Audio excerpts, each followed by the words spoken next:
And now you can see the Backseat Mogul Show in all its video glory on our YouTube page at roughedge.tv.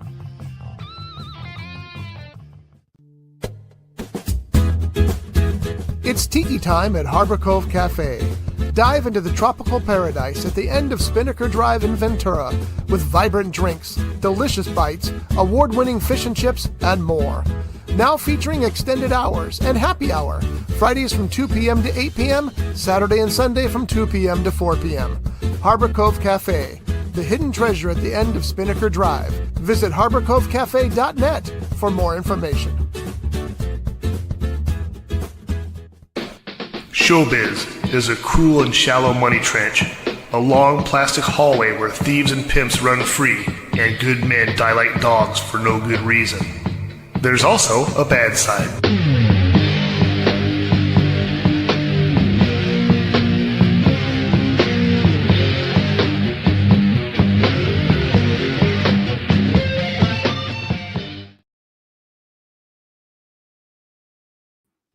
I always forget that part. And I got no Jeff today.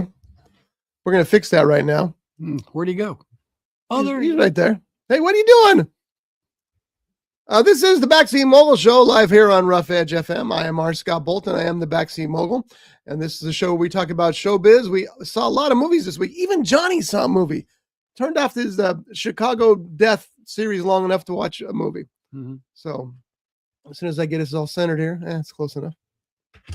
We'll start talking. How's it going, guys? That's JohnyD. Yeah, that's Jeff Genet. What was that? I don't know. Hey, he was doing his Stallone. Yeah, Sylvester Stallone. Oh, yeah, there you go. Because that's what Johnny saw this week. So I was telling them I had a tooth extracted this week, so I had plenty of time sitting around the house. Because told you I had pliers.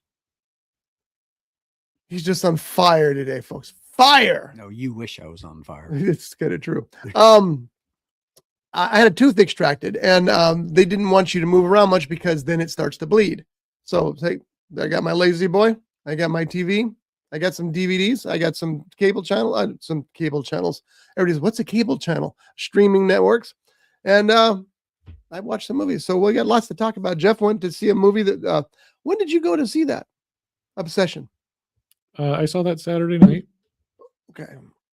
We saw it Sunday night. I was wondering if we're in the same theater. That would have been surprising. No, I went Saturday night at like 10 or something like that. Shall we start with Obsession? Because that's a good story with Obsession going on right now. Or do we want to save it for last? Yeah, do we want to build it? No, we're going to save Speed Racer for last. Okay. Yeah. Does he come in last? Just flames flying off him. I think we know who comes in last, John. Go ahead, Jeff. For Obsession? Yeah. Okay. Took everything off the rails. I apologize. I saw the trailer for that, and I went solely on the fact that I liked the sound design for what they did with the girl's voice. Yes. And I think I was so pissed off at the movie Undertone for not utilizing sound that's why I was like, I'm going to go see this movie and support real sound and horror. And my God, was this an amazing movie.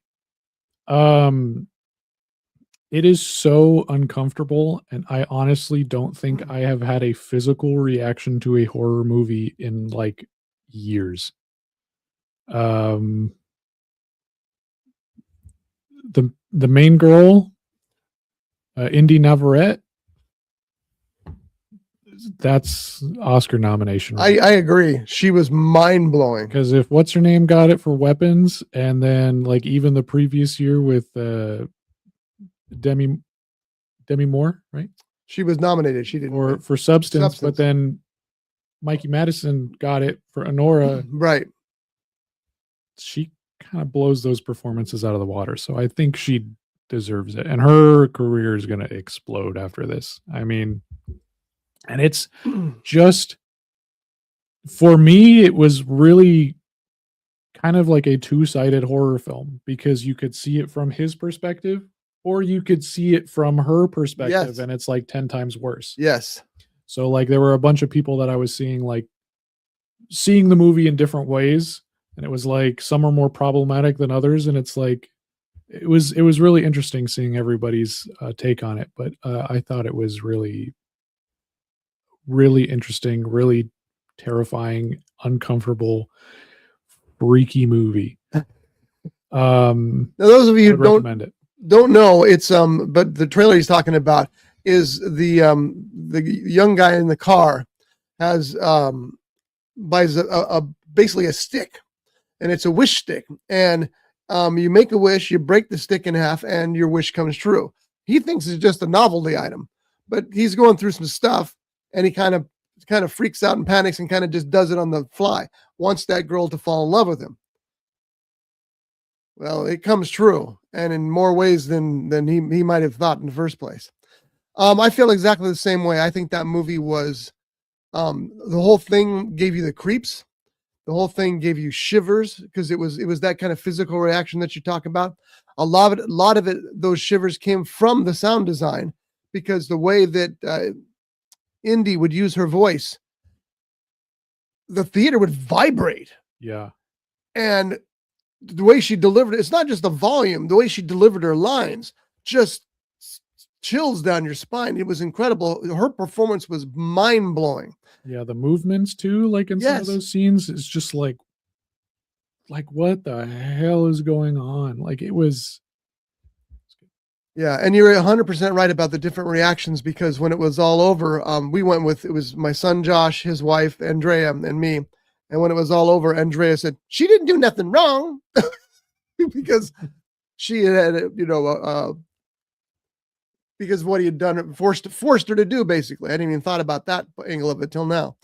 And it's, of course, then, the other side is that this guy is trying to live his life, but he's made a bad decision and he's being made to pay for it through eternity. So it was just an absolutely brilliant movie. Now, you know what scares me most about this movie? They've given this guy the reins to Chainsaw Massacre. I'm not sure I want to see a film by this guy about Chainsaw Massacre. That movie's terrifying enough. This guy's going to do it justice. Yeah, they already announced his next movie that I guess he's already he just finished filming it or something like that. But it's Curry Baker is his name, by the way. Yeah, he's a YouTuber. I didn't know that. So that's another thing I was like, oh, YouTubers. But this guy, I mean, I'm wrong in some cases that YouTubers can make movies. I think that's changing. I think that because the way that YouTuber and even this podcast change, you're going to see a lot more films coming from the YouTube universe, and some of them are going to be really great, which is something that seemed impossible last year. Some are still going to suck. Yeah. But his next movie has who's the guy from Breaking Bad? Bryan Cranston? No, Aaron Paul. Aaron Paul.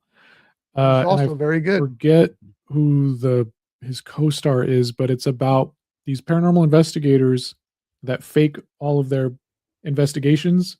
Anything But Ghosts? Anything But Ghosts. That's the one. Did that come up? Or yes, it came up. Yeah. Oh, okay. Yeah. They fake all their investigations and then they come across one that's real. Oh, interesting. Yeah. And see, his take on that's going to be great. Yeah. It's edgy. And is she in it? I don't know. If I was him, I'd glom onto her right now. Bryce Dallas Howard. Oh, so okay. So Cooper Thompson's in it. Cooper Thompson was in the other one. Aaron Paul is also very, very good. Cooper Tomlinson was in Obsession. Who do you play? He was good in that too. He was the kind of character that at first I thought I wasn't going to like, because at first you watch that and you think, this guy's the bully character. Here we go. But then he turns into something more than that. He was very good too. I haven't seen Obsession, but you're talking about the girl's voice. Was it actually her voice or was it computer enhanced? I think some parts were like enhanced because it almost seemed like doubled in certain aspects. But a lot of it was her. Yeah. And a lot of it was just her using her volume and her timbre. It was just really, and her facial expressions. Yeah. And because that woman went through a lot, And that's what's weird about what's great about this movie is you feel horrible for what is happening, but you feel horrible as much for what she's doing as what happened to her. And that's all on her face at all times, both sides of it. So I thought it was absolutely brilliant. And it's a monster hit. It was, it cost $1 million to make. It's grossed 35 million so far. So that's a hit already. And yet it's not done. It was number one Thursday. It was the most watched movie in theaters on Thursday. So unless Grogu kills it, then it's going to go on. There's been a lot of movies that were not made for a whole lot of money and have just reaped in tons of money. Which is the best one? That it was actually probably the cheapest to make, but yet garnered the most. I have an answer to that, but Jeff, do you have a thought? I mean, it's just my answer, so it can be.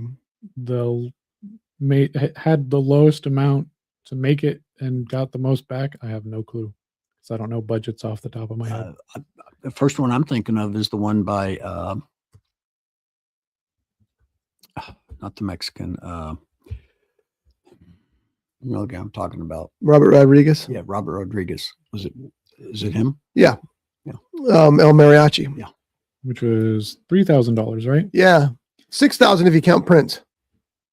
It's crazy. You know why I know that? Because when I was budgeting first run, I was like, well, if he could make a movie for 3,000, so can I. So that was my original budget, was 3,000. Boy, was I wrong. Well, there's a lot of years that have passed since then.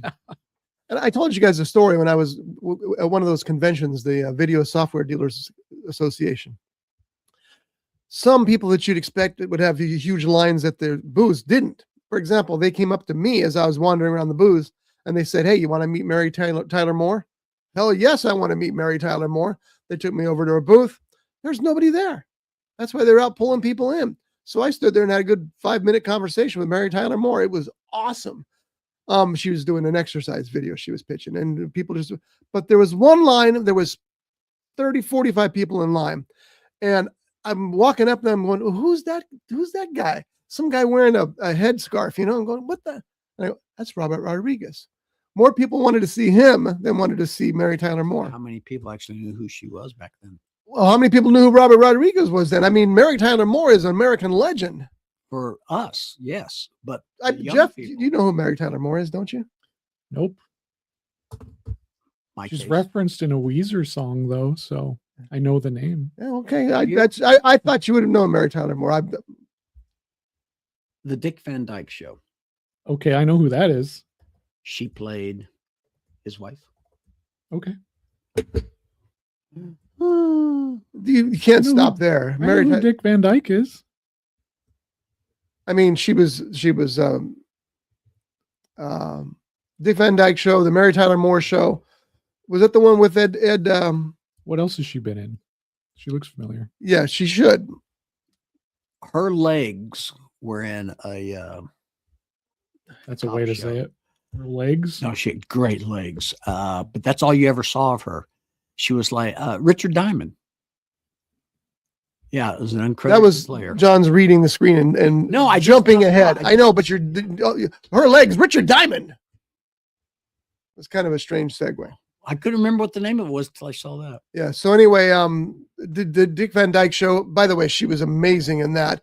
I mean, and Dick Van Dyke will tell you if it wasn't for Mary Tyler Moore. But I get Jeff not knowing that because that's six. But you did know Dick Van Dyke. Yeah. But the Mary Tyler Moore Show was the one that she got all the accolades for and that really made her a star. Plus, she's in Robert Redford's best movie as a director, Ordinary People. Mm-hmm. In fact, I think she was nominated for an Oscar. Don't know that she won. Sutherland in it. Yes. And I can't remember who played the son. Oh yeah, Donald Sutherland. It was Timothy Hutton. Anyway, so it's just interesting that all these people were in line to see Robert Rodriguez and nobody was in line to see Mary Tyler Moore. But anyway, Obsession, go see it now. It's going to be, it's already a monster hit. Star Wars is easily going to be number one at the box office this weekend, but we'll see how long that lasts because the reviews have not been shiny. reviews don't really matter for the Star Wars movies. I don't think. I think people go see Star Wars because it's Star Wars.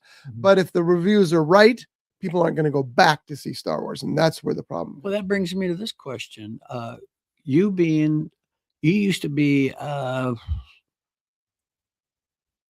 I don't want to say a full-time because you weren't full-time, but you were I was a movie newspaper critic. film critic. Yes. Yes.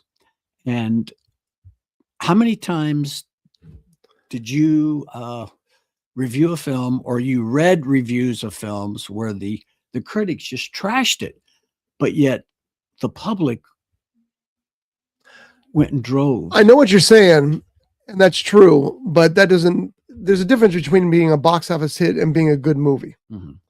And I think that's what you got to remember. Mm-hmm. You know, sometimes you can think, I'm trying to think of an example, and of course one's not coming to me, but there are crappy movies that don't deserve the attention they get, but the public wants to see them anyway. So it could be a crappy movie and still be a box office hit. And So- then there's movies that the critics bomb, but yet they were actually really good movies. Yeah. Well, And then vice versa. Critics loved these things, but they were bombs. critics have a different set of Values. no, not values, but of different set of what's a good film. Mhm. They focus a lot on what's new, what's different, what's unique about this film. Audiences just want to see Bob Odenkirk beat somebody to death. Yeah. You know, and there's nothing wrong with that. I'm of that mind. I see both kind of movies. I see the movies that make you think, the movies that are truly great movies that nobody goes to see. I also just love my big Jason Statham movies, you know? So does that mean that, for example, A Working Man, Jason Statham movie, Mhm. was a hit? Was it a good movie? No. No, it wasn't. Which was a shame. It wasn't. It had a few moments, but there were few. But then did I tell you guys I read the book that's based on? Mhm. It's I'm not going to tell you the ending of the movie, but I'm going to tell you the ending of the book because it was really surprising. At the end of the book, you find out that the real estate guy is a bad guy, and he and his entire family are wiped out by the mob. Not how the Jason Statham movie ended, but at least a whole different set of things. Anyway, that's kind of my point. Yeah, you can have critics that don't like a movie, and the movie still be a hit. And the critics aren't always right either. A lot of times you get film critics who don't like Jim Carrey. So it doesn't matter if he gives the best performance of his life, they're going to give the film a bad review. Mm-hmm. And you have film critics who love Francis Ford Coppola, and they're going to give Megalopolis. Yes, that one. Great review. And when it didn't deserve one, so I use Rotten Tomatoes as a balance. I look at it and I go, okay, I can see a balance here, but you have to stop using the audience meter for most of the movies because it's become politicized. And I don't mean politicized as in red, blue, or green. I mean politicized in the fact that, especially in the anime market, those anime fans will review bomb something one way or the other, and it's just not true. It's based on them trying to support their brand, and it ruins it. So it's worthless. How do we get on this topic? Probably me. If you like horror movies, go see Obsession. It's good. What he said. That's all. And it's worth seeing in a theater too. Wouldn't you say it's better in a theater? Yeah. Yeah, go to your mom and pop theaters. I got it in early. What else you see, Jeff? Theaters, period. That's better, John. Just go to the damn movies. Let's see. The next movie I saw was Primitive War. That one is on Hulu. It's about these Vietnam soldiers these American soldiers during the Vietnam War. They are going into this valley to save some lost Green Berets, and they find dinosaurs. Now, Jeff, being probably the biggest dinosaur fan that I am aware of, what are your thoughts on that movie? Well, at first I was a little, perturbed because the dinosaurs were in Vietnam, and they got a T-Rex there, which is a North American dinosaur from the Cretaceous. And then you have like Armargosaurus, which is a South American dinosaur from the early Jurassic, and it's like, wait a minute, this doesn't work. Deinonychus is North American. You got Spinosaurus, which is from Egypt, Africa. And I'm like, this doesn't make any sense. What is this? And then you find out that they were brought there by a Russian Hadron Collider experiment. So it's like, they can come from anywhere, from any time period. There we go. Doesn't matter. That took that out of the water. Love the designs of the dinosaurs. Really? Yeah, I thought they were pretty cool. Some of them were fairly accurate, like fossil accurate, which was nice. T-Rex was, I think they kind of just ripped off the Jurassic Park design. Hard to beat that, though. True. But I did like the male-female differences because the male was smaller than the female, which is truth. But he had bigger balls. We didn't see any Sorry. Female dinosaur had genitalia. stick. But they also had feathers. They did. That was the dinosaurs. males. Yeah. Which was really cool. You had some interesting representation. Like I said, Armargosaurus, Centausaurus, Quetzalcoatlus, one of my favorites. He was in there. Some good scenes. Sounds like a lot of dinosaurs. Yeah, you had about a dozen dinosaurs in there. Was it a good movie? It felt like a movie you'd see on sci-fi, those made for TV sci-fi movies from the 2000s or whatever. Was it a theatrical release or was it just For a little bit? It was. Okay. Yeah, but I didn't get to go see it because it was very limited window. And then it had a hard time getting onto streaming services because I remember they dropped it on Hulu, but it was only there for 6 hours. And then because there was something wrong with the legal agreement, they had to take it off. Oh. And then it was like, are we going to get this anytime soon? Are we going to get, and I think it just came up a couple of weeks ago or something. So I finally had the chance to see it. So, I don't know. It was an all right movie. It was fun. Especially if you're a dinosaur fan. Yeah. What do you think Jurassic Park fans would think of it? I think they'd be up their alley. I know the difference is huge, but yeah, I think it would be. I know there's a lot of people that are being in the dinosaur community.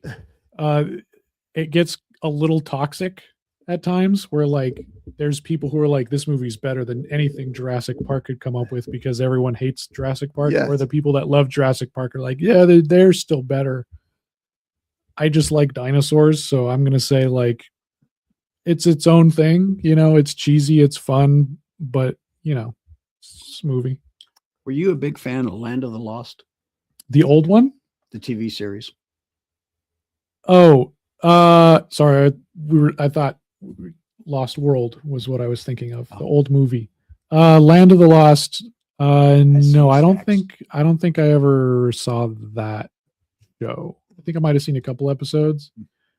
let me ask you this. Did were they able to make, because this is my thing about dinosaurs, is that if they put feathers on them, which really is what they probably would have had, do they still remain menacing? Oh, yeah. Okay. Because I worry about that softening the whole image of the thunder lizard, you know? Yeah. So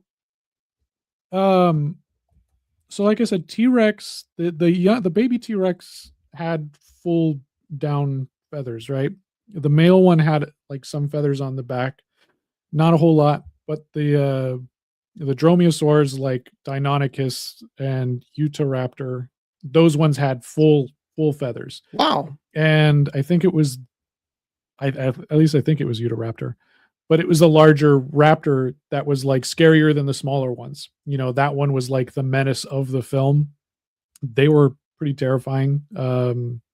I liked the designs of those. And then Quetzalcoatlus, which is like a giant pterosaur the size of a small plane. Those had feathers as well. Have those been in the Jurassic Park movies? Is that what they were in that one? Yeah, so that was in two of them. That was in Dominion and the last one. But I liked the one from Dominion better because it was more fossil accurate than this one, which was more of a movie monster. I didn't care for the Rebirth one. So they're CGI dinosaurs in Primitive War. Yeah. And they look pretty good. Yeah. Oh, okay. That's good news.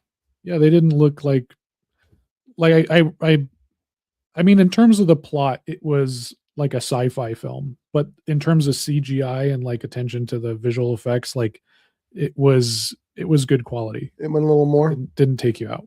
Yeah. Well, this is the T-Rex, and I'm sorry the audience can't see this. This is the T-Rex from the Land of the Lost, and I'm just wondering if I can find a big enough picture of him. If this is his name's Grumpy. Somebody probably told him he can't have alcohol. There we go. Here's Grumpy. How does that Land of the Lost TV T-Rex compare to the ones from Primitive War? Well, like views on dinosaurs were very different pre-90s. Don't give him excuses, Jeff. Because like a lot of the theropod dinosaurs, the meat eaters, you'll see them standing like this when they were more horizontally placed. The T-Rex too?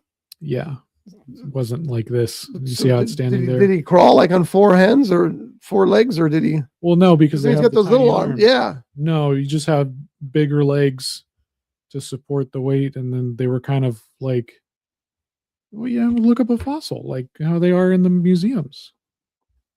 Is that how they display them in the museums? Yeah. So like you know how they walk in like Jurassic Park, you know, they're kind of like horror. Oh, I got you. know, I like got that. you. Like kind of like that. Yeah. Yeah. Oh, You know. I'm sorry. I was thinking of something. I thought that you were breaking the news that T-Rexes were four-footed, but they're No, actually, well, this isn't a dinosaur podcast. I could get into science about smaller tyrannosaurs, but you know. Yeah. Yeah. We'll do a dinosaur podcast one day. Oh boy, we're going to be here a long time. It's fascinating stuff, though. All right, what else did you see? I saw Hokum Yes, with what's his name? Adam Scott. Adam Scott.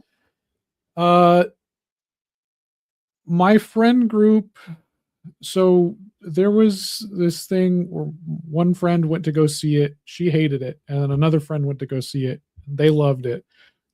There was like a whole argument that lasted like, I don't know, a couple hours about back and forth arguing between the good and the bads of it. So I decided to go see it to kind of like put an end to it and be like, all right, it's good or bad. Also because like horror people are like hyping up these 4 horror movies that are coming out in May, which is Obsession, Hokum, Passenger, and Backrooms. Uh-huh. So I wanted to see them all so we could talk about it on our podcast. That's the 127 podcast, which you can listen to on Rough Edge FM and watch on YouTube. It's the Studio 127? 127. 127 Studios. The rainbow logo. So anyways, I went to go see this movie. I saw like a trailer or two from it, and it's kind of advertised like this crazy horror film, like psychological, like, oh my God, that you've never seen anything like it. I think it had the issue where, like with Crimson Peak, how Crimson Peak was advertised as a horror movie, and it wasn't a horror movie. It was a romance story with ghosts as a side piece to it. That's what this was. It was a mystery in a haunted hotel, but the ghosts are used as a enhancer for that. Okay. So you don't know whether it's happening or not. I think it was a quaint ghost story. So not too scary. I mean, I think there's scary stuff it's hard to scare me. Yeah. Because you go into closets where people hung themselves and hope to find their ghost. Yeah. But I thought it was like, uncomfortable at times. I don't think it was like obsession levels of uncomfortable. Very little is going to get to that point. But I thought it was a fine film, like a 7.2 out of 10 or something, I thought it was all right. Okay. I want to see it. I've heard Josh and Andrea went to see it. They both said it was like Stephen King's 1408. Yeah. So they kind of get that feeling from it. Yeah. And that was a great movie too. So, and a great story. That's the one with John Cusack, right? Cusack, yes. Okay. Yeah. It's been a while since I've seen that one, but I don't remember. Was that one like that one wasn't like super scary, right? It was kind of like It was ambiguous. yeah, it was feel kind to of scary. It was more tragic because Stephen King's ghosts, they're mean. Yeah. They're vicious mean. This is like that. When it was over, it was kind of like, how like old fairy tales, how like they have these kind of like dark backgrounds, but it's kind of like everything happens for a reason. Yeah, there's a moral to the story. It always comes back around. That's what this was. It was like a horror fairy tale. So thumbs up, thumbs down? Yeah, I'd recommend it. Yeah. Weren't the original Grimm's fairy tales not so happy? Pretty grim. Yeah. I would say they were called Grimm. Yeah, I would say like that. Yeah. Okay. That's worth it. All right, what else you got? Oh boy. Let's see. That was Hokum we were just talking about with Adam Scott. Adam Scott's very good, by the way. Yeah. Who directed that? Adam Scott. I don't know. Some guy. Bob's the director. The director. I'm sure we're going to come back around to Big Combo. That's what I watched next. So I'll just go to Passenger. Okay. Passenger was the third horror movie that came out this month. It is. I actually did not want to see this movie because it looked kind of dumb from the trailers. To me, it looked like it was just going to be a standard horror movie. Now, what's this one about? Because I know I've seen the title and what have you, but I don't know anything about it. So the trailer was just like these two guys in a car, and then one guy gets out to take a piss, and then he comes back, and then his friend's gone. Yes. Kind of thing. And then it's just the guy he passes, and then Yes. he passes again, and then he passes again, and he's in the car. Like one out in Ventura. There's a ghost that does that. Yeah. So this is that. There's a ghost. It's a hitchhiking ghost, essentially. A demon thing.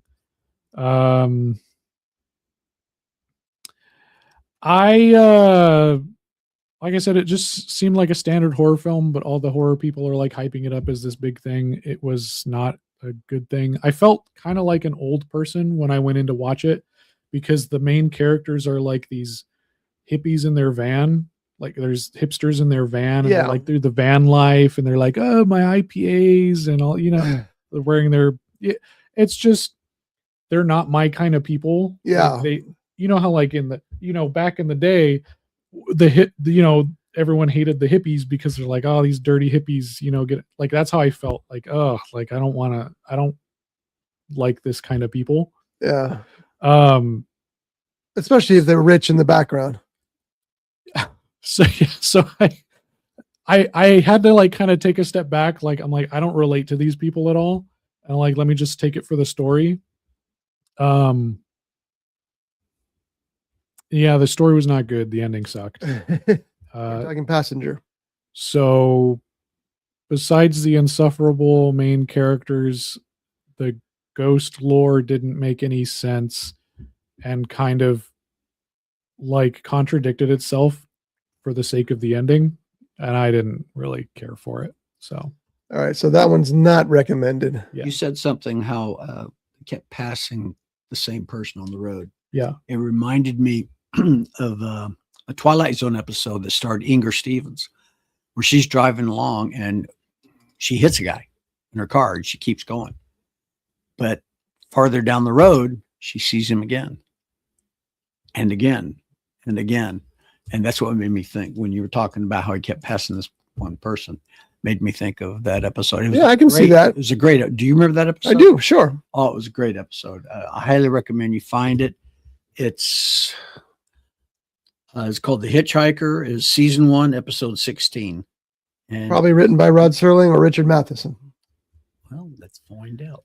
Because those guys did all that then. Plus, there is a ghost in Ventura that stands on an off-ramp between Ventura and Ojai. And I can't remember the intersection it's at, but apparently it runs out in front of you at that intersection. Oh. And enough people have seen it that it makes you go, I wonder if that's true.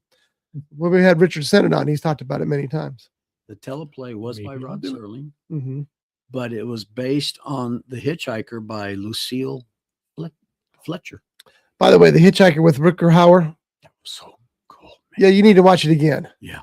Because I loved that movie when I saw it in theaters. And then one night it was on and I convinced Josh to sit down and watch it with me. and it was Hokum. It was bad. It wasn't Hokum. It was just, it didn't hold up. And I thought, God, this is sad. That movie scared the bejeebies out of me when I first saw it. So you're right. I'm going to have to see it again. Yeah, it's not, it doesn't hold up well. I wrote a short film back in like 2013 or something. And I actually shot half of it. I never shot the ending of it, but it was about me who was working at the theater, and I would ride my bike home late at night. And, these coworkers are like, don't ride your bike. Let me give you a ride. And they're like, no, like I'll ride my bike. And then he starts seeing this person in the theater. And on his way home, he starts seeing that person, and the person's passing by through every intersection. He starts freaking out, starts trying to get away, taking back streets and stuff like that. And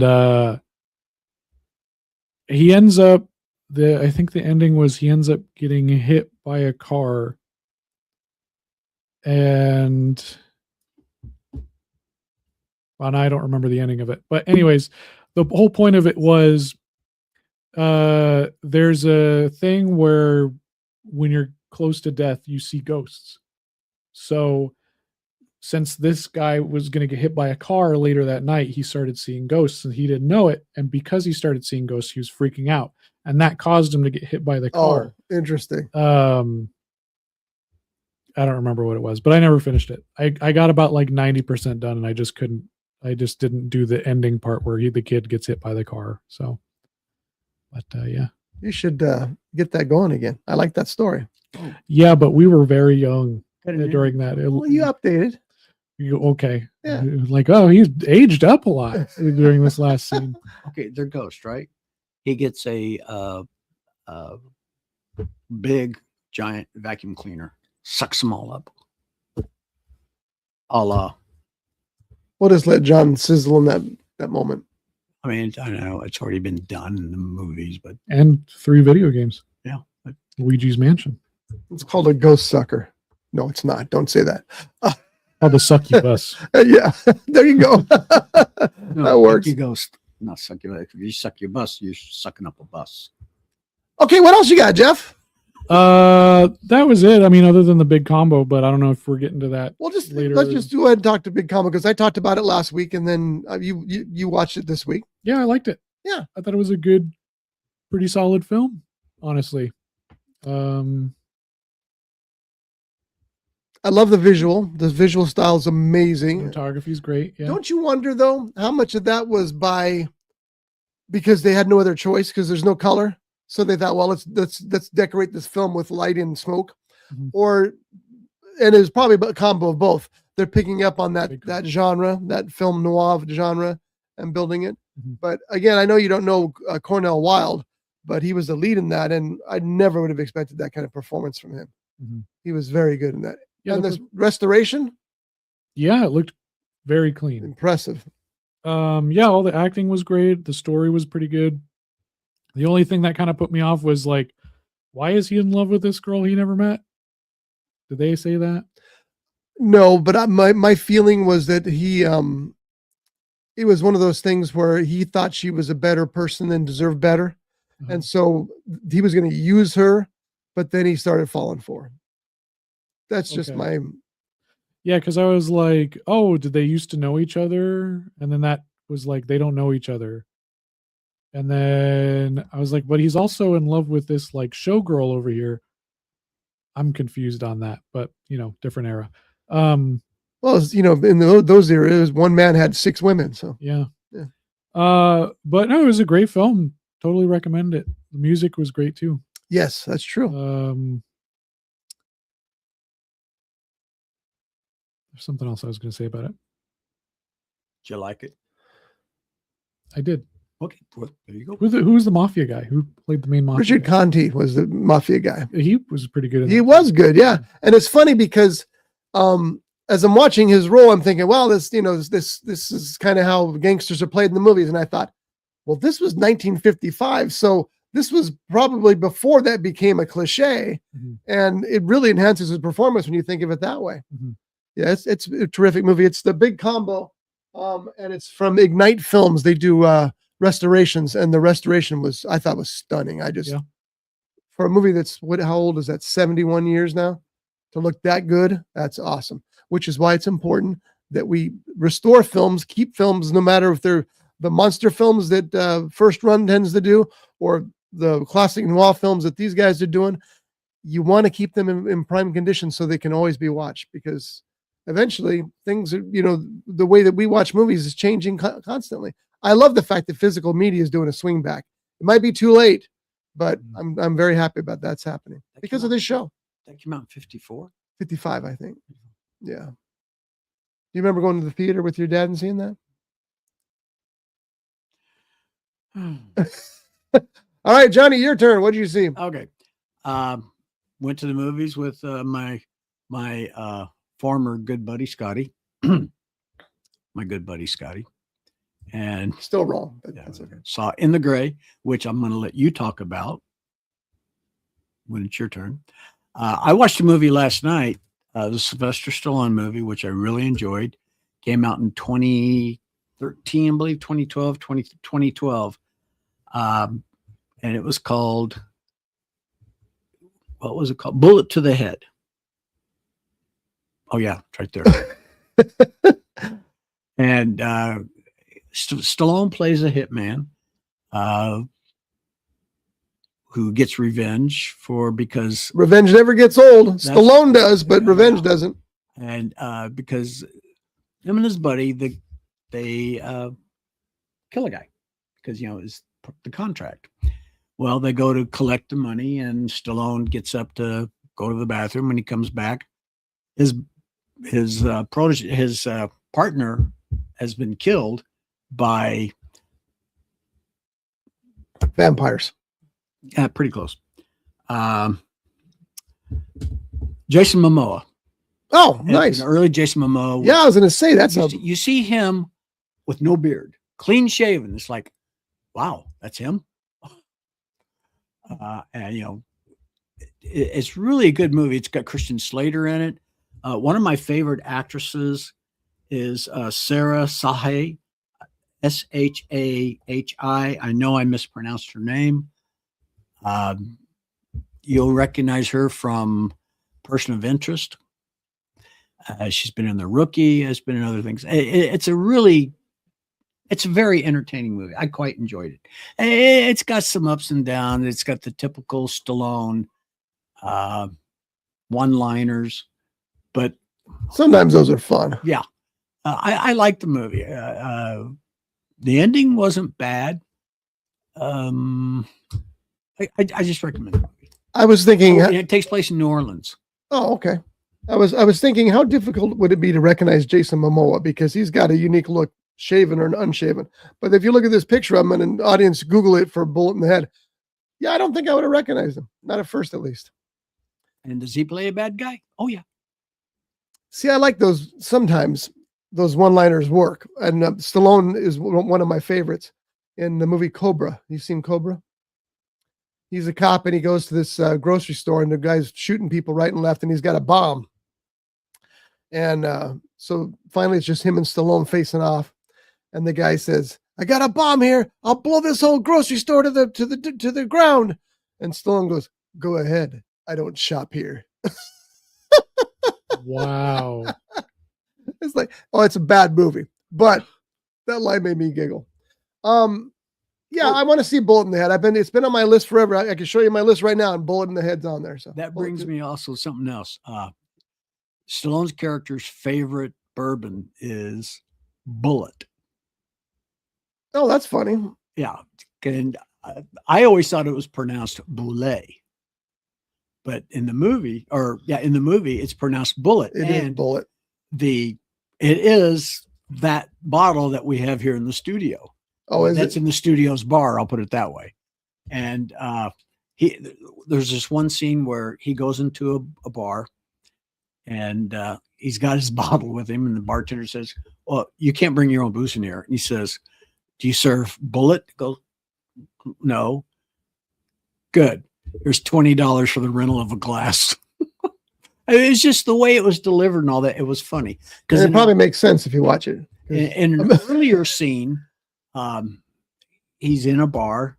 As a matter of fact, where his buddy gets killed, he asked the bartender for bullet bourbon, and they don't have any. So, he ends up with something else.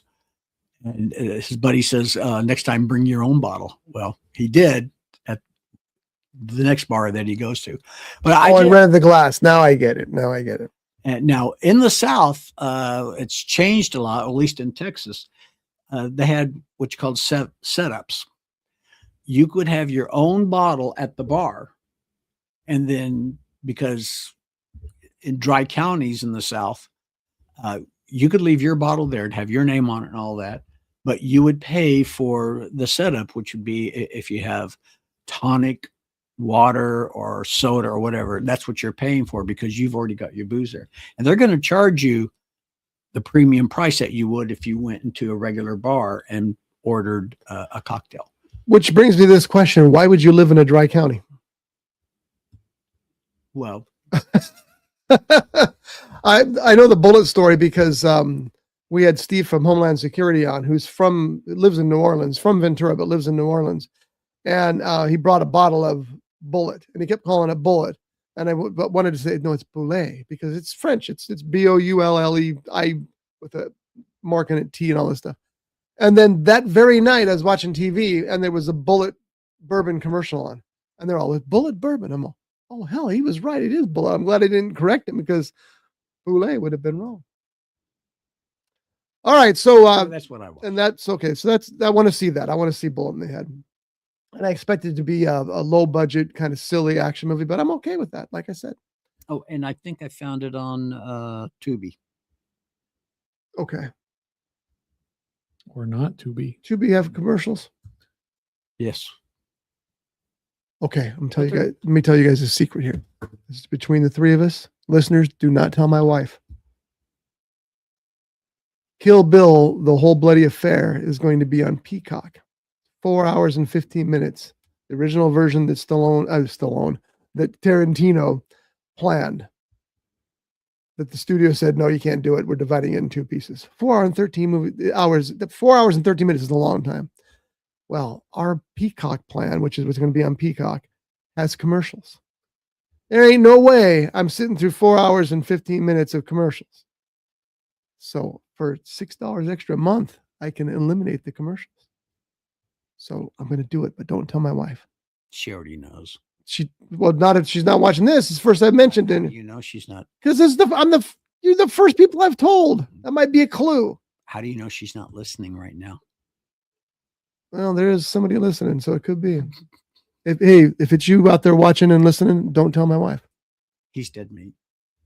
I ain't going. You can't buy it. Otherwise, I'd wait. I'd wait and buy it on Blu-ray and watch it because I really love that movie. But I got to see it before it leaves Peacock, and I'm not sitting through all those commercials. Okay, I've said that. So you're done except for In the Gray. Yep. So In the Gray is the new movie starring Jake Gyllenhaal, which he's okay with, and Henry Cavill. Is that right? Mm-hmm. Henry Cavill. They play a couple of guys who run an extraction business. They go in, they rescue people, they get them out, and they kill whoever gets in their way. Well, they're assigned to protect this certain person because apparently everybody wants to get her. She has secrets that they want to stop her from getting. And so the story is pretty much of them protecting her, losing her, and getting her back. And it's written and directed by Guy Ritchie. Tanked at the box office because once again the box office is just cannibalizing itself. You looked how many screenings there are for Grogu on Monday. It's like every 20 minutes, all starting at 9-10 in the morning. Like you can't. No wonder nobody else can make any money when you're eating up all the screens. I've noticed lately, well, for quite some time now, it seems like whenever it's a kid-oriented movie, which I guess the Star Wars movie, Mandalorian and Grogu, it could be a kid thing because of the little guy. It seems like they seem to do that with those type of movies. Well, because they know that there's certain movies that you can kind of guarantee box office on, especially summertime. And the Minions movies, the Pixar movies, even the Star Wars movies so far, you can predict, except for Han Solo, which did not have a good opening weekend. It's going to be big, so they want to put them there. But by the same time they're doing that, they're blocking out movies like In the Gray, and they're killing it. Did you have something to say? It has. I saw Jeff. There was an ad for Mandalorian and Grogu. This is off topic, if you can't tell. You said kids movie, and then I just remembered this ad where Mandalorian goes in with Grogu and he orders 2 tickets to the movie, and he says the cashier's like, is this a child's ticket or what? And he looks at him, he's like, senior. 50. That's pretty good. 50, so I got a laugh out of that one. So yeah. Anyways, that's all. Sorry to derail. I've seen that commercial. That's a good commercial. Yeah. So anyway, that's the basic story of In the Gray. And I would say that it is exactly what you'd expect from Guy Ritchie. It is an action movie that looks more expensive than it was. It was still too expensive. I think they spent $85 million on it. $85 million, and you got $3 million opening weekend. Ouch. Tons of action, well acted by both Gyllenhaal and Cavill. This also, you know what? I'm going to take a second here and look up her name because I always forget it. And she has been in a lot of things recently, and she's great. Was it on the cam? Was it on the? It was right there. Yeah. No, you're good. Huh? What am I looking? No. Oh, there it is. What you were looking for? Aiza Gonzalez. She is amazing. She's also very good in this.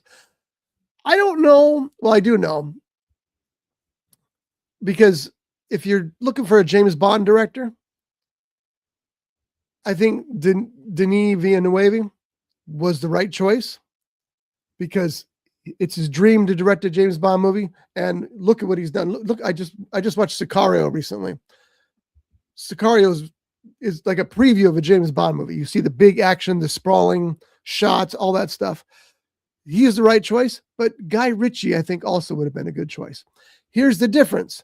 The Dune movies probably going to gross when they're all done close to $2 billion.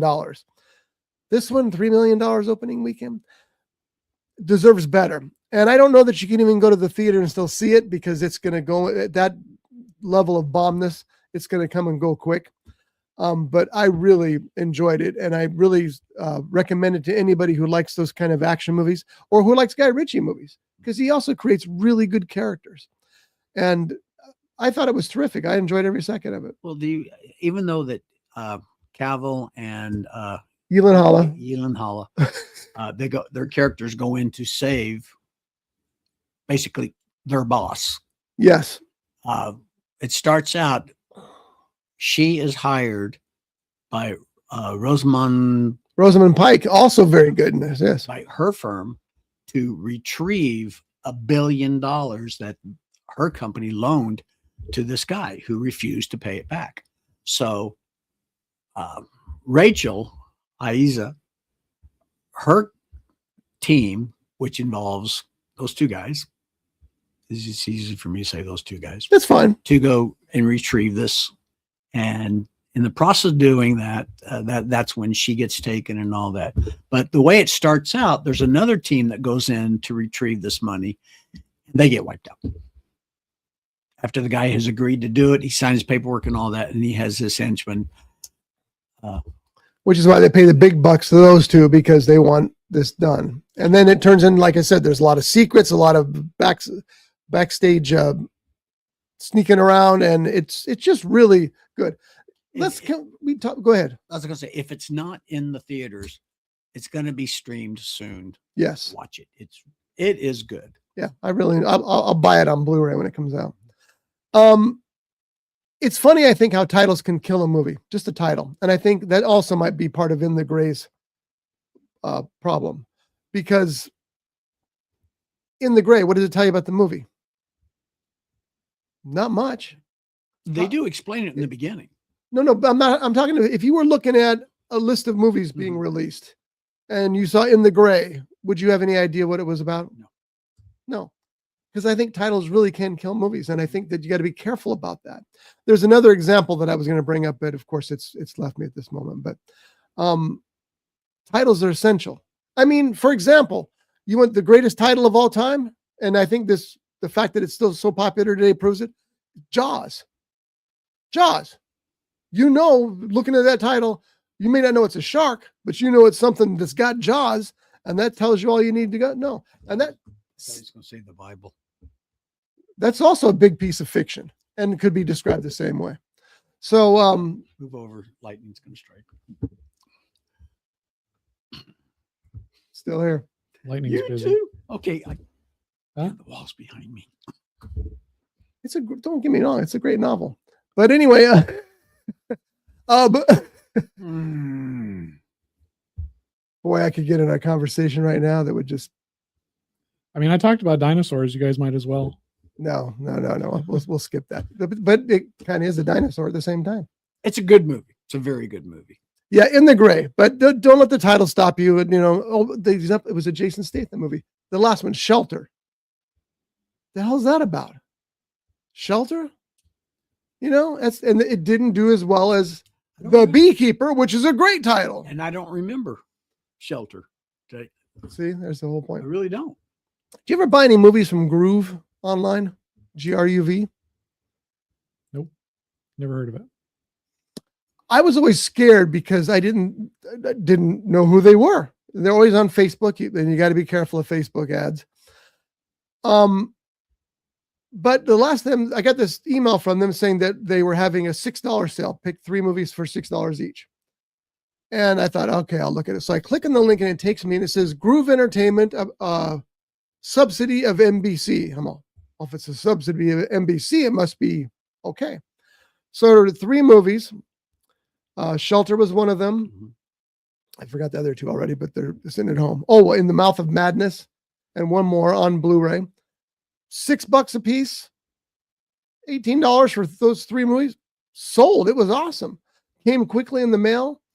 And so my point is Groove Entertainment is a good place to buy physical media, which this is one of the things that really scares me. Physical media on like Amazon and other places is getting to the point where it's almost as cheap if you find it at a thrift store. Yeah. That's not a good sign. But of course, you're also getting, they're not giving you the super steelbook packages either. You're getting the little clamshell with the disc in it, which I'm okay with. That's what I want. But, are they as good or better than CD now? I think with $6 a piece, look how much CD now, you mean deep discount. Yeah, deep discount. Yeah, look how much Shelter is on deep discount. It ain't $6, I'll tell you that. I don't know. I used to buy stuff from them all the time, and it's been. Yeah, their prices are still good, but I'm telling you this, and they got another sale going on right now. That's kind of the same thing. So Groove Entertainment, GRUV. If something goes awry, don't blame me, because first time I've ordered from them, but I was thrilled that time. It was Who owns NBC right now? the National Universal? Broadcasting Corporation. No, I mean, is it like a big? Who is it? Is it? Universal. Oh, is it Universal? Okay. Yeah. Is it going to be Universal titles? No, it's all titles. It's all titles. Yeah, Okay. it was great, and I haven't seen In the Mouth of Madness in ages, which I'm anxious to see if it makes more sense now. Have you seen that? John Carpenter, Wait. Sam Neill. Oh, no, I haven't seen that one. I was getting confused with Prince of Darkness for a second. Another one I want to see again. Alice Cooper's in Ozzy Prince of Osbourne. Darkness. What? Prince of Darkness, Ozzy Osbourne. Do you know that Alice Cooper has a song called Prince of Darkness? I do now. Yes, you do. Okay, so I saw a whole bunch of stuff this week myself, and I'm just going to give you a brief things on it, unless there's something we can all discuss here. But as I said, I had a tooth extracted, and so I had plenty of time. Let's see here. Obsession we talked about. In the Gray we talked about. Speed Racer. Jeff loaned me his copy of Speed Racer because he hadn't seen it, and friends recommended it, and so he watched it and liked it. I saw it in theaters originally, was very disappointed in it, but I asked him if I could borrow his disc so I could watch it again and make a call. I was vastly wrong about some aspects of it, because that movie and the way that they mix the computer animation with live action, I don't think it's been done better even since. It's really impressive how they captured and created an entire universe with their unique neon. I have a picture here. I thought I did. It went away. their neon backgrounds and the cars that are moving the one thing I will say is this, that the car racing in Speed Racer is a lot more believable than it is in Fast and the Furious. Yeah. Yeah. But there was no torpedo next to him. You have to see it. But it's gorgeous. That movie is just gorgeous on Blu-ray. It's just it by the filmmakers who did The Matrix, and it just stands out in front of you. It's like 3D without being 3D. It's really impressive. The entire cast was great. John Goodman as Pops. You got Susan Sarandon as Moms. I don't know what her name is. Trixie is Christina Ricci. Who's the guy who plays Speed Racer? Trixie Racer. Yeah, that's not what you said. You said Trixie was Christina Ricci. She was. Christina Ricci was Trixie. Either way, you're trying too hard, John. I had it. Just okay. Oh, geez, I had his name. Elvin Bishop. Played the monkey. No, I'm gonna have to pull him up here. Chim Chim. On Chim Chim. Who played Chim Chim? I had his name. I totally forgot it. John Leguizamo. He would have been great. Speed Racer is from 2008. It's got a 37 on the Metascore and a 6 on the Internet Movie Database. Emil Hirsch. Yeah. Matthew Fox is Racer X. And just how cool is Racer X? He's just pretty cool. Yeah. And then there was one of the Ariel Winter plays young Trixie. That was interesting. Anyway, Chim Chim. Chim Chim is didn't he have I'm just going to say this to make Jeff mad. He's the monkey. Yeah. What kind of monkey was he? The lightning. Yeah. What kind of monkey was he? Chimpanzee? Yes. Chimpanzee. So I don't know if he even gets. Oh, there he is. Willie and Kenzie. Two of them. They both played Chim Chim. Oh. Chim Chim was pretty funny. They're credited. That's cool. Yeah, they should be. And is this the guy who played Spritle? Yes, it is. Spritle was probably my favorite character. Spritle was fun. My problem with the movie stands, though, is that it can't decide whether it wants to be a children's film or an adult nostalgia film. And as I was watching it, I was thinking to myself, oh, this isn't as children-oriented as I thought. And then I got to the fight scene with Pops and doing the flips and the spins, and I'm like, nah, I remember this now. I didn't like that part. So that's how they fight in their cartoon. I get that. And I think that's what they were going for. They wanted to make it as cartoon as possible. Absolutely. They said they wanted to be exactly like the series. And I watched a like 3-hour video essay on it while I was at work. I just put it on and you could have watched most of Kill Bill, the whole bloody affair. Yeah, but it's just this guy breaking down like the making of and like talking about different themes of it. And like he was talking about the focus, how everything was in focus. Yes. All the time. You know, when you're shooting with a camera, you know, you got your main subject in focus and the background is kind of like out of focus. Everything was focused because they shot everything in layers so that everything would be in focus, just like a cartoon. Uh-huh. You know, because you don't have any distance blur on cartoons. And I thought that was like an interesting thing. Like they really wanted to, because this is after the Matrix series and this was all the dark, gritty stuff. And that kind of changed cinema to being dark and gritty. And they wanted to get away from that. So that's why they did Speed Racer so colorful, vibrant, and like vibrant, so stylized. Yeah. Yeah. And I think like that also kind of added to its downfall at a time when everything was dark and gritty. And that's what everybody was watching or wanting, you know? So I just thought that was kind of interesting. Yeah. You know? And that explains that part a little bit too, but it does, it seems like this part wasn't, and maybe, the series is probably exactly the same way. This part's more adult, but then this fight scene comes in and it's pure slapstick.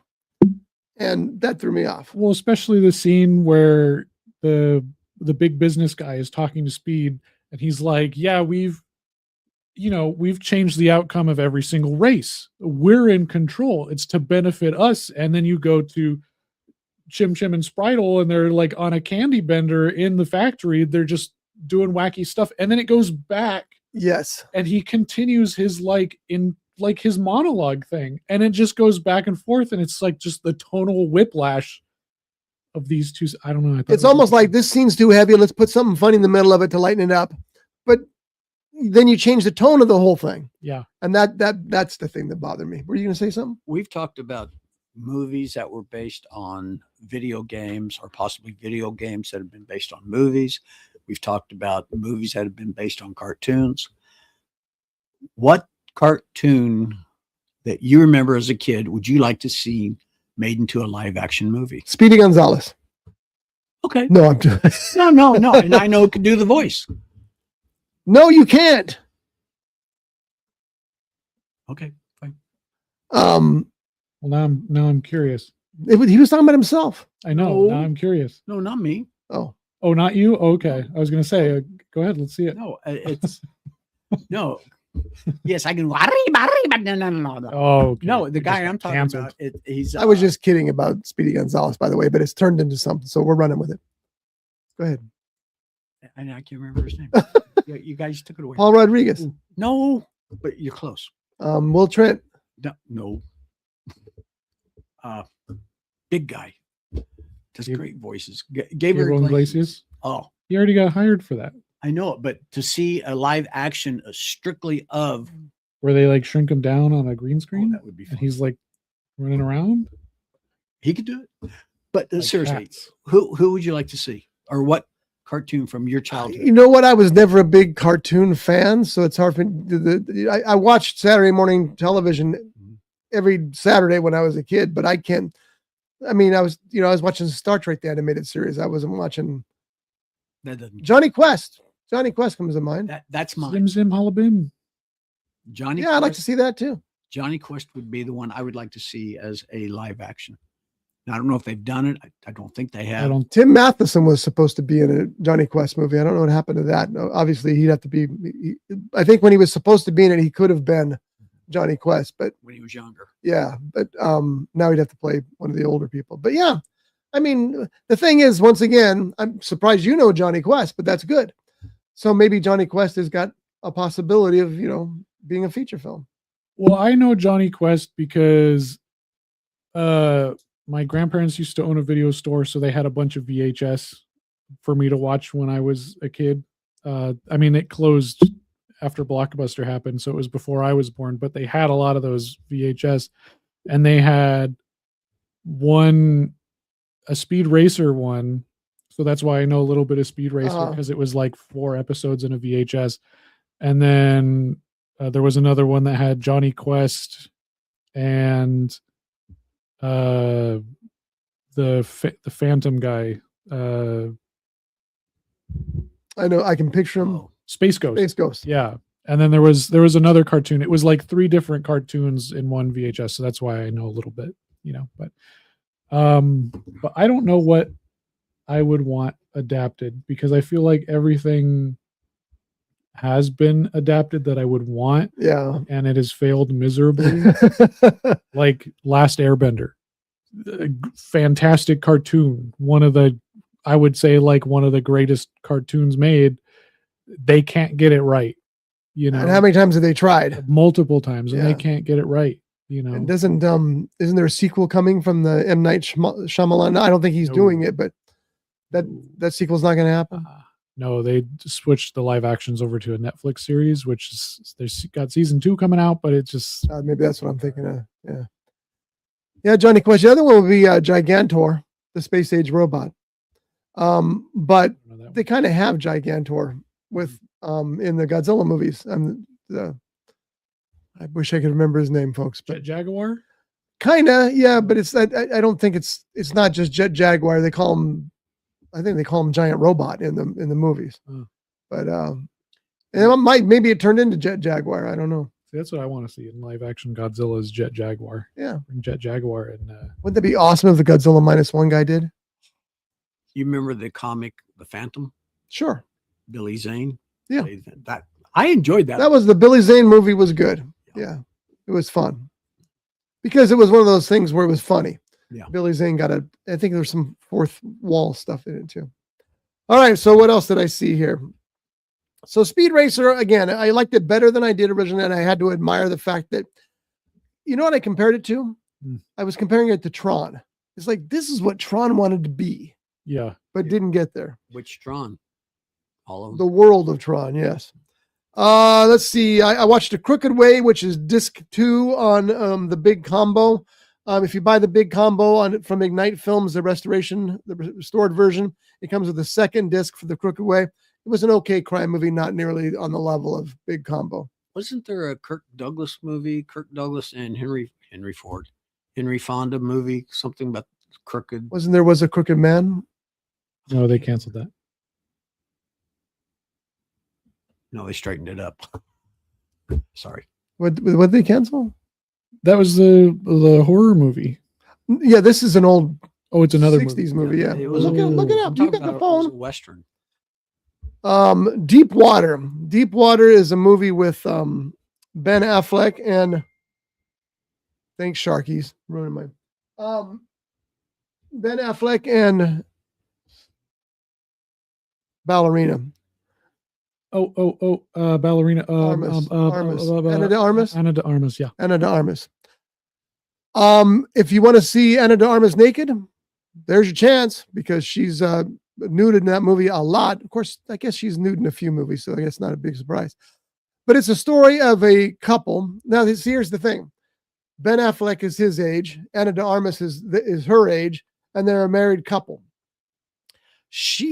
Because he's older, he doesn't want to do the same thing she does. She wants to go out and party with her friends and laugh. Yeah, there was a Crooked Man. From 1970. But this is Dark Water. And he and she wants to go out and party and drink with her friends. He'd rather stay home, and he goes with her, but you can tell his heart's not there. Most of the time he just goes with her and he gets pissed off because she's hanging out with younger guys and really hanging out with younger guys, if you know what I mean. There's a series of those men that she's seeing that he's perfectly aware of that end up dead, and not in a good way. And so your first thought of course, is that it's Ben's character who's killing him but then you think that's too simple.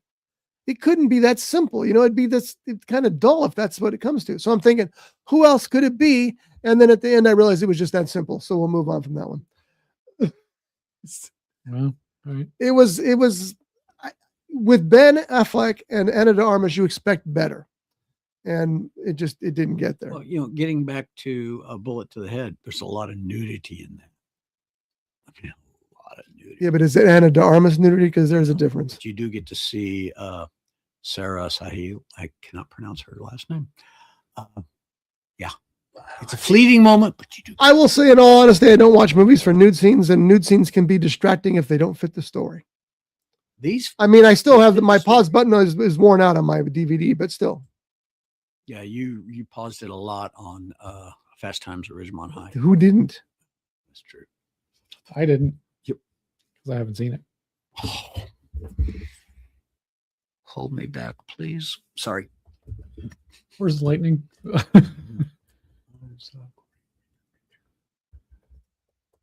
Hold on. I'm just going to show you this image. It's not going to be the R-rated version. Those of you out there, you can search as well. Just put Phoebe Cates' iconic pool scene. That's perfect. This is why you pause that. But it's a little bit past that point, as you can tell by the action there. It was considered the most paused moment in film history at one point. I don't know. It may still be. Besides this movie, what is your favorite movie by her that she was in? Oh, I thought you were going to ask a different question. What's your favorite nude scene? I didn't say that. Besides Fast Times at Ridgemont, what is your favorite Gremlins. case movie? Don't waste my time. Very good, very good. Mine is Drop Dead Fred. Yeah, I'll keep So mine. It's good. It'd be both of those. Gremlins. I keep finding copies of Gremlins at thrift stores, and the discs are always ruined. I hate that. The last thing I saw was the new Punisher movie, Punisher One Last Kill. It's so hard to find. It's on Disney and Hulu, but when you type in Punisher, all the Punisher stuff comes up, but not that one. You know why? Because the full title is A Marvel Special Presentation, The Punisher One More Kill. You're like, I had to type in Marvel. It's annoying as hell. But anyway,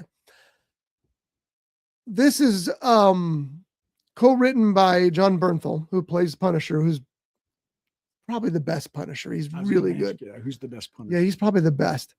He's definitely the most well drawn, because the Punisher's killing spree comes from a world of tragedy. And the tragedy, I mean, there's nobody that does that like John Bernthal. I don't know if you guys have, do you watch the, okay, Chef, The Walking Dead. The Bear. Watch The Bear? Yeah. Did you see the new episode they just dropped? No, I didn't know about it until the other day. So my wife and I are going to watch it soon. It's very weird. Has nothing to do with the restaurant. It has to do with the two characters going on a road trip to do something not so nice, and they're both just whacked out of their gourds. But Bernthal gives a performance that I can't believe they won't give him an Emmy for. He's amazing. Do you haven't seen The Bear? No.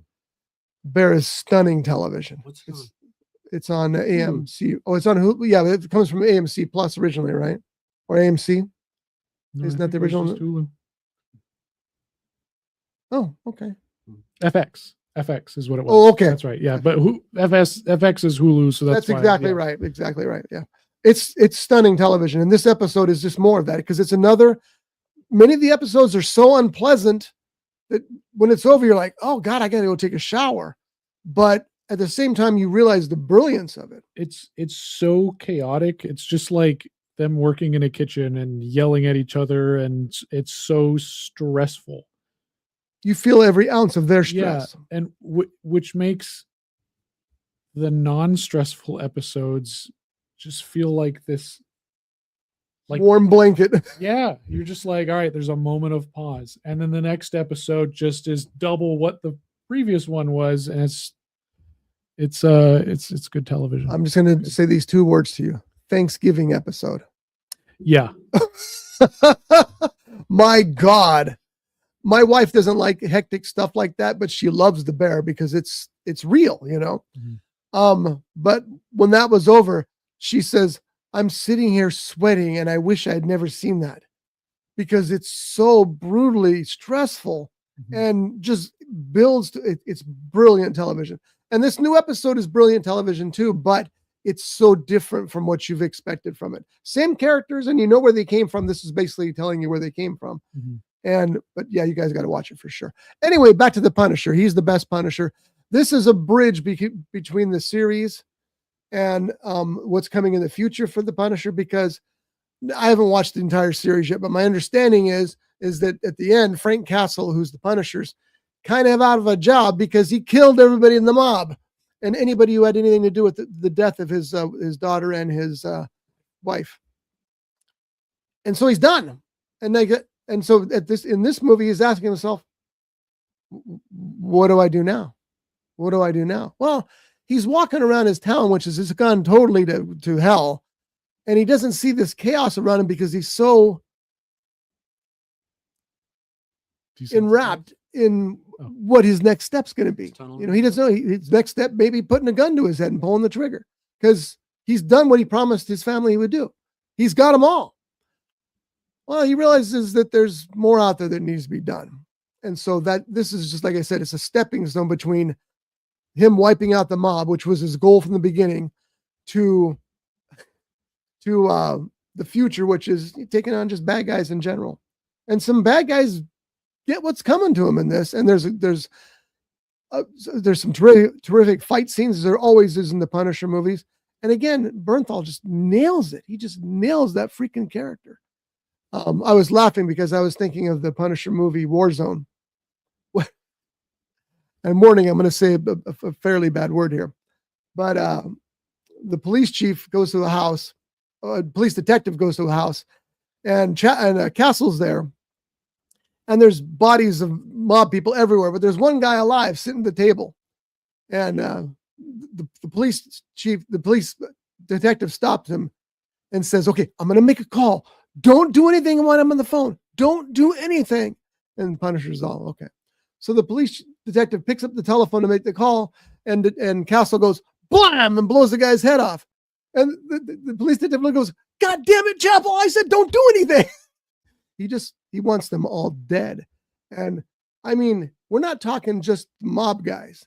The mob guys, their families, their dogs, he don't care. He's exacting his revenge to the very end. And that leads to even more tragedy for him because he's piling up this body count that's not going to get him through any pearly gates.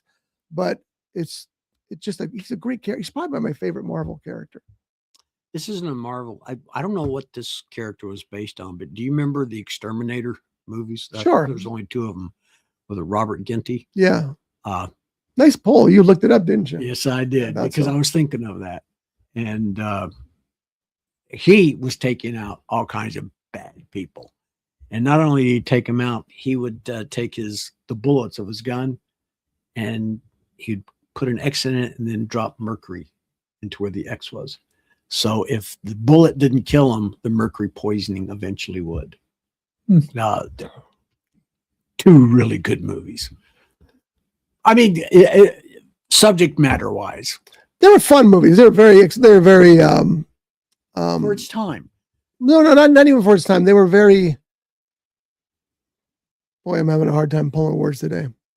Grindhouse kind of movies. Yes. And that's okay. There's nothing wrong with that at all. Oh, I wonder if they could remake those. They are. Oh. Did you see a movie called Machete? But it's not called Exterminator. Oh, you're talking about remaking Exterminator. Yeah. That's the Jason Statham movies. Oh, yeah, pretty much. All right. So anyway, we've pretty much covered everything that we got covered. The James Bond news we have is that they have this. I think this is funny. They've begun auditioning for the casting of James Bond. They've already. No, you haven't. We know you know. You've already picked your James Bond. This auditioning stuff is way past this point. So it won't be long before we find out who James Bond is. And again, my hopes are not high because the things I've read, I mean, at least Denis realizes he has to reboot. He can't go back and use characters from the last movie because Daniel Craig insisted that Bond dies. Well, that ends that whole thing. You can't have the same M. You can't have the same Felix Leiter. You got to go back and build new ones. That's going to be hard.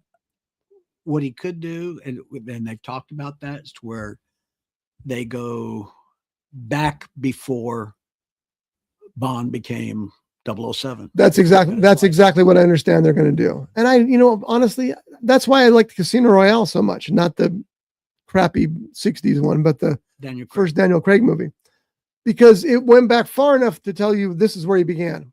And that's, and it worked. And I remember us talking about it because they stuck pretty close to the book, but I said, but there's some things they didn't stick to. And then I reread the book and I went, no, I'm wrong. It was in the book too. But having to go back, they're talking about going back and like doing a young James Bond, like years before he was even an agent. Oh, I don't want to see that. Get Tom Holland to play. That was weird. It was the power. Tom Holland would probably be in the running, but who knows what Amazon's going to do with it? That's the thing. We had rules before, and this sounds strange, but we had rules about James Bond movies. You knew that you were going to get the right James Bond. And I think, honestly, you did all through the years. You knew that you were going to get a screenplay that was smarter than others. You knew that you were going to have sets that were unbelievable because they had the money. I mean, I think the budget for Skyfall was $400 million. That's a lot of money for a movie. So you knew these things, and there were, it's like Barbara Broccoli, who was the producer. They asked her, well, when are you going to have a female female 007? She's all, female James Bond. She's all, we're not. James Bond is a male. She goes, I tried to make a movie based on a hero like that with Halle Berry and Trixie, whatever her name was. And she goes, and they told me no. So no, you have to stick to what's real, and he's always going to be a male. Mm-hmm. I don't know that Amazon feels that way. Jeff Bezos has actually said that he wants his wife to be a Bond girl. What? She's hot. At least she was. I don't know if she still is. I'm hoping. Is she Bond girl hot? Have you ever seen her? And this is terrible. Yes, I've seen her. I don't know who she is. Oh, pull her up. I'll tell you, she's hot. Okay, here goes Jeff's. Oh, she's changed a lot. Okay. She almost looks like Christmas Jones. I almost remember said that character. A word on this podcast. She's not unattractive. Don't get me wrong. And usually that shouldn't have anything to do with movies, but with the James Bond movies, it does. I'm sorry. Her face doesn't look like a human face. It looks like she's got a bunch of junk done. She was a newscaster here in the LA area.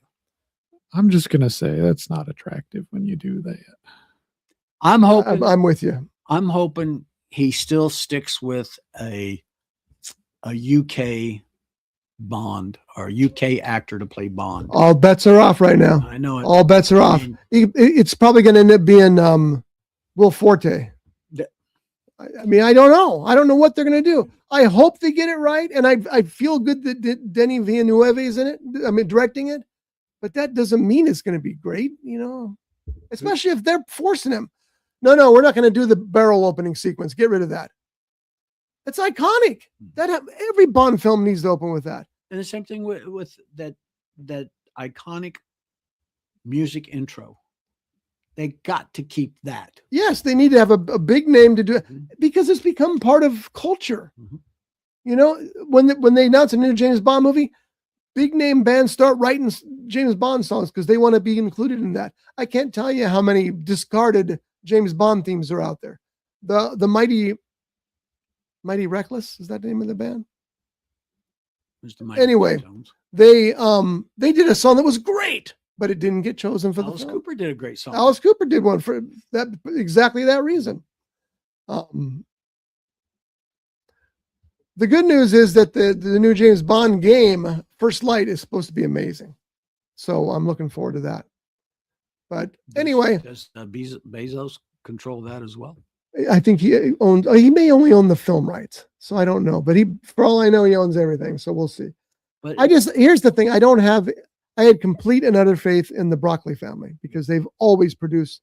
They produced the first James Bond movie. They produced the last one with Daniel Craig. And history shows how successful. I think it's the most successful film franchise of all time. Of course, there's 25 movies, so that makes it a little easier than, But I don't know anything about what Bezos is going to do. My fear is they're going to use all these algorithms and surveys and stuff and come up with something that's blasé. With the exceptions of the very first airing of a Bond on television, which was played by an American actor as an American, I guess, CIA agent. Bond needs to be someone from the UK, whether he's from Ireland, England, Scotland. He's got to be a UK character. Why? Because that's canon. Well, and that's a deep subject for all of our shallow minds. Canons are deep subjects? I think you got your metaphors mixed. He said, well. Oh, he did. That's true. I don't care who plays James Bond as long as they fit the character. Their heritage doesn't matter to me. Do you want a Russian actor to play Bond? If he can pull it off, of course. You know why? Because I'm not a racist. Years ago, I remember when it was, but Clint Eastwood was approached to play James Bond. Was he? Yes. I don't believe that story. I've heard that story. No, because Bond he said Bond should be someone, Yeah, a unique person. I've read that story many times. I ain't buying it. I Let's don't think go that's ask him. I don't think that's a real story. Call him up right now. No. Call him. I've heard that story many times. I don't believe it. Do you think? Hello, Clint. How do you go from Sean Connery to Clint Eastwood? And how do you choose Clint Eastwood in the midst of his spaghetti Western success and say, oh, he'd make a great secret agent? It's just too hard for me to believe. It may be true. He made a great Dirty Harry. But, very famous British character. That's true. No. I'm saying. That's the difference, though, John. Don't you see? You go from the guy with a big hat and a big gun in a Western to Dirty Harry. Okay, well, he's still kind of a cowboy. James Bond's not a cowboy. Well, that depends on which character you talk about, which Bond actor.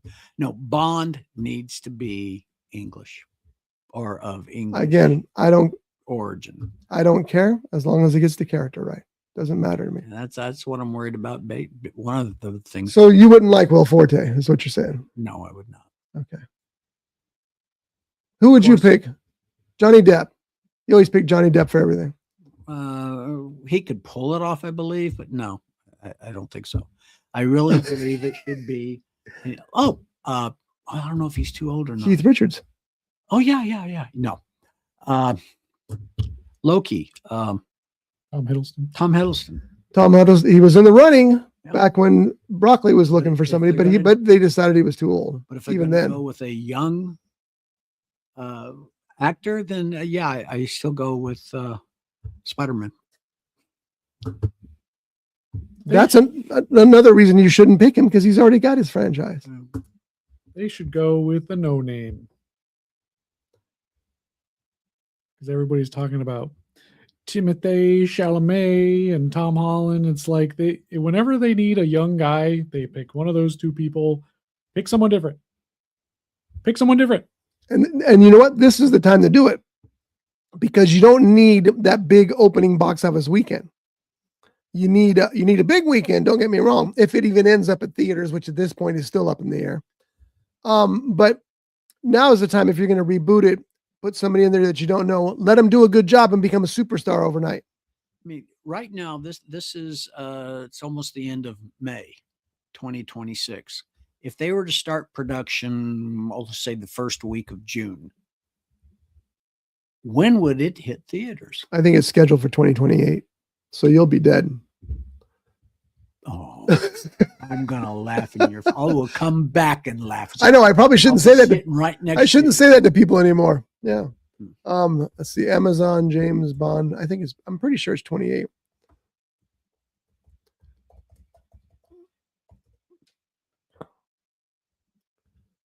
Yep. 20 or 2029. Oh, and they got a writer. I didn't know they had a writer, Stephen Knight. Anyway, that's where we're sitting. Stephen Wright? I thought he died. Oh, that was the music Stephen Wright. Never mind. Sorry. My bad. Is there a comic named Stephen Wright? Yeah, there is. I don't know if he's still alive or not. Isn't he? That guy was great. Some of the best one-liners. You can't have everything. Where would you put it? Yeah. Valid question. That almost sounds like something George Carlin would say. Exactly. Yeah. All right, we're out, folks. So anyway, our big suggestion this week is Obsession. Go see Obsession. It is absolutely stunning. But if you're the slightest squeamish about horror films, don't go to that one. Before we go. Do we have any first run news? I edited a little bit this week. Oh, it's news. Okay, so we got that out. GoFundMe. Hey, watch your language, man. This is a family show. Okay, John, you want to do this? Go ahead. Hey, pay attention to the screen. Do it. That's why he gets the big bucks. Wow. What an ad. Help us finish this adventure comedy film of first run. Take it, Jeff. I love that. Pass that on. No, I ain't doing this. I can do it. Here, you finish it. Yeah, I don't know. If you want to donate some dollars, some dollar bucks. No. Not if you want to. Do it. There. We put the trailer out last week, as you saw. If you watched the podcast, if you listened to it, you heard it. Yeah, this week I kind of just, I fixed up some stuff. I added some lost context into the film. I fixed a thing that got messed up due to color correction because, I wanted to save myself another week.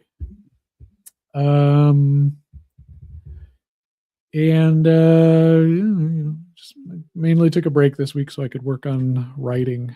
So that's about it. What are you writing, the sequel?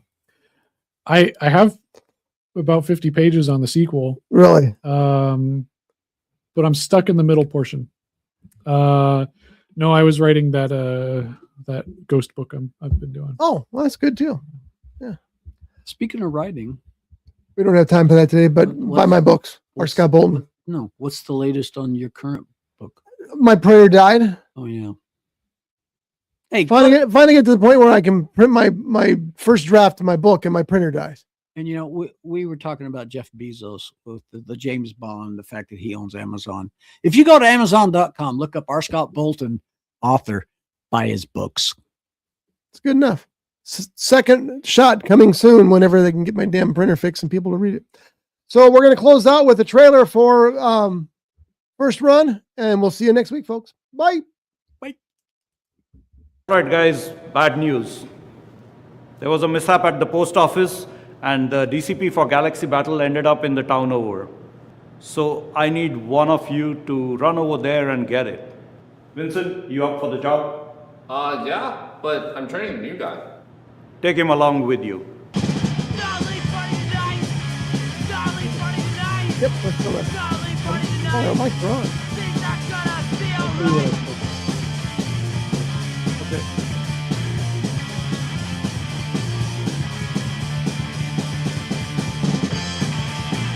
Okay.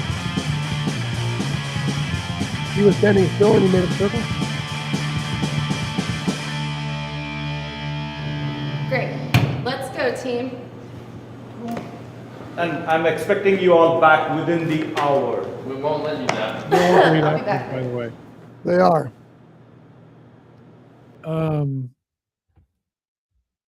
Watching them work was impressive.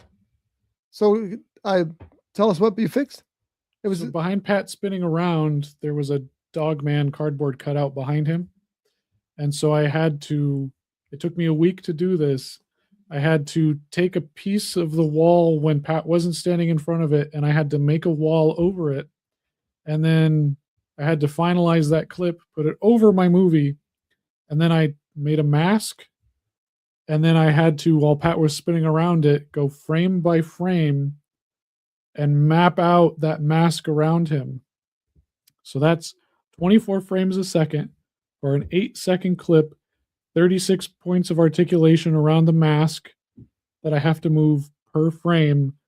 Was like a week of work to do that. And then when I color graded that scene, the settings, because it was I called it the Dogman killer clip, that the wall that I created was finalized and had different settings than the source code clip. So the color didn't match up. So I had to remake the source code clip, made a new wall to make it look a little better, because in that one, that was just rushed color grading. Like I had to make it look, so if you pause it on that, you can see the. Oh, really? Because you can't see it on the trailer here. Yeah, but if you pause it and look at it, you can see it. You can see the outline of it. So I made it so you can't really see that outline. And then I have a new source clip for that, so that whenever I change the color for the movie one, I can go and change the color for the source clip with the same settings, finalize that, put that over, connect it, relink it, the media to a different clip so it has those settings. Saves me a week of time. So yeah, that's good. But at the same time, this lets you realize, folks, that, making a movie isn't saying to an actor, "Psst, act. It's way more complicated than that. Yeah. It was fun. I had fun doing it, That's what counts. That's what you did it for, right? Yeah. All right, we're out of here. See you next week. Later, bidets. Bye. Later, bidets. Bidets. Brought to you by The Grape. Ventura County's premier jazz venue and cocktail lounge, located at 2733 East Main Street in Ventura. For menu and music schedule, visit them online at thegrape.club. This has been a Rough Edge Studios production.